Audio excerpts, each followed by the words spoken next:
Hi. Hello again. In the chapter Double Standards in Crisis of Conscience, we're on page 119, and here's his summary of the situation as it pertains to Mexico in terms of conscience and cartillas, those certificates or cards that you had to obtain almost inevitably by bribery of officials. He says, put briefly, the Mexico men of draft age are required to undergo a specified period of military training during a period of 1 year. Upon registration, the registrant receives a certificate or cartilla with places for noting down attendance at weekly military instruction classes. It is illegal and punishable for any official to fill in this attendance record if the registrant has not actually attended. But officials can be bribed to do so, and many men in Mexico do this. According to the Branch Office Committee, this is also a common practice among Jehovah's Witnesses in Mexico. Why? Note what the branch statement goes on to say. Quote, the position of the brothers in Mexico related to this matter was considered years ago by the society, and we have information that we have followed since, when the brothers have come to the society to inquire on this matter.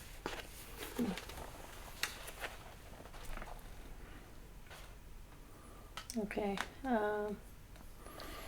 What was the information provided by the society that the branch office in Mexico had been following for years?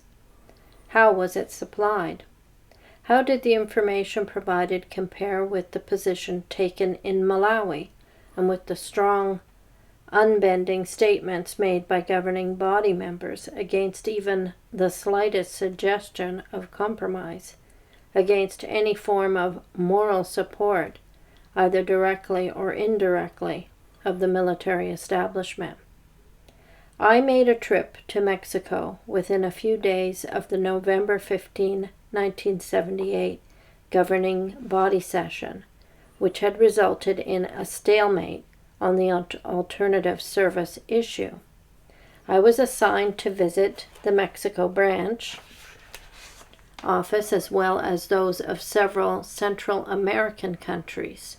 During my meeting with the Mexican Branch Committee, they brought up the practice described in their report. They said that the terrible persecution endured by Jehovah's Witnesses in Malawi due to their refusal to buy a party card had caused many witnesses in Mexico to feel disturbed in their conscience. They made clear, however, that their counsel to the Mexican witnesses was fully in accord with the counsel the branch office had received from the world headquarters. What was that counsel? It may be difficult for some to believe that the counsel given was actually given, but this is the evidence presented by the branch committee. First comes this letter. Then there's a letter dated February 4th, 1960, so this is 18 years before, to Nathan Knorr. It's addressed to Nathan Knorr himself.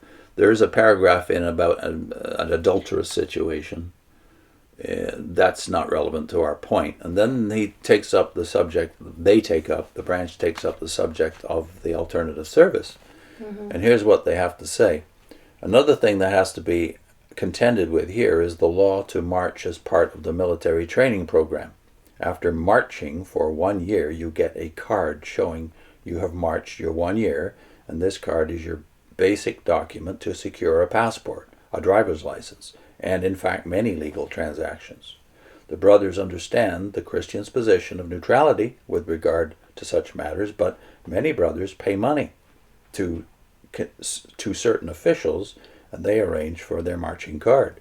Is this action right? If a brother actually marches, we apply the policy that they have compromised, and we will not appoint them as servants for at least 3 years. But here, a brother who probably is a servant or circuit servant has his marching card, which he uses now and then in such legal transactions, but he has not marched. What is correct in this regard? It is, and has been, the custom among the brothers to pay the sum of money to secure their marching cards, and many of them are now serving as circuit servants and congregation servants. Are they living a lie, or is it just one of those things in this crooked system of things. Shall we pass it by, or should something be done about it? There are so many irregularities in this country.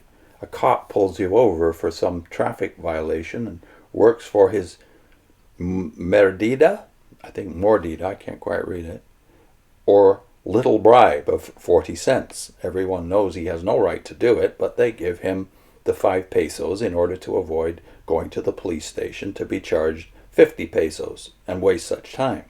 It is a habit here, common practice. Is the marching card the same? Your counsel in this will be appreciated.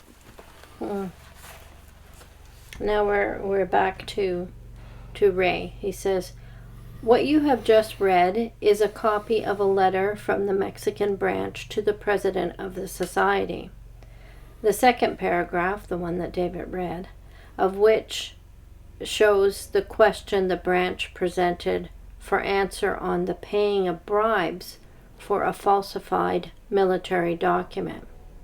The copy of the letter is a carbon copy retained by the branch, which, unlike the original, customarily did not bear a signature.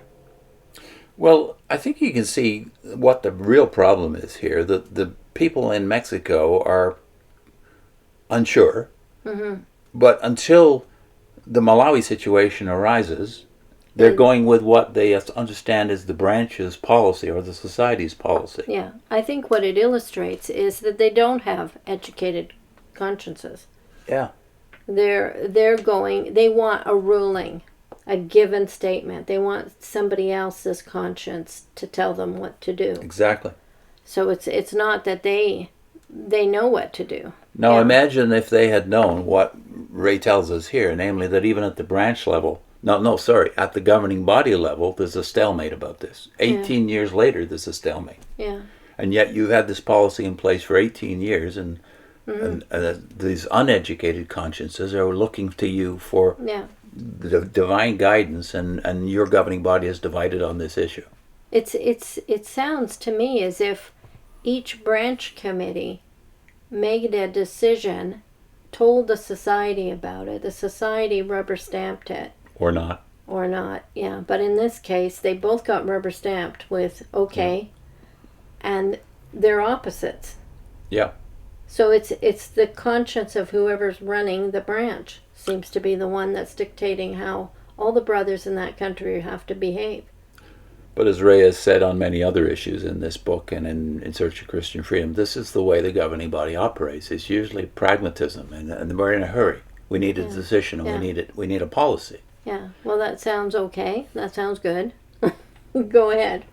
But as we see here, it's the noisy ones or the forceful ones on the governing body that finally prevail. Lloyd Barry and Fred Franz, who are the two persons who are most rigid on this, become president after all. Yeah. And that's the pattern in these high control groups, isn't it? Mm-hmm. What's our link? We have a link to a video from the series of Franz's book on freedom, In Search of Christian Freedom. It's called J.W.'s Unity, Rutherford's Uniformity Enforced. Yeah. Definitions of unity. Well, for Rutherford and for most Jehovah's Witnesses, that means uniformity. So you might, we'll put the playlist on to that particular set of videos. All his whole book is read. So you might want to go around 120s if you want to read about the conscience issue. Since there's 360 videos there, you have to go down to around 120 to see where he's talking about the conscience issue as it applies to local policies in the Watchtower world. Yeah. Okay. See you next time.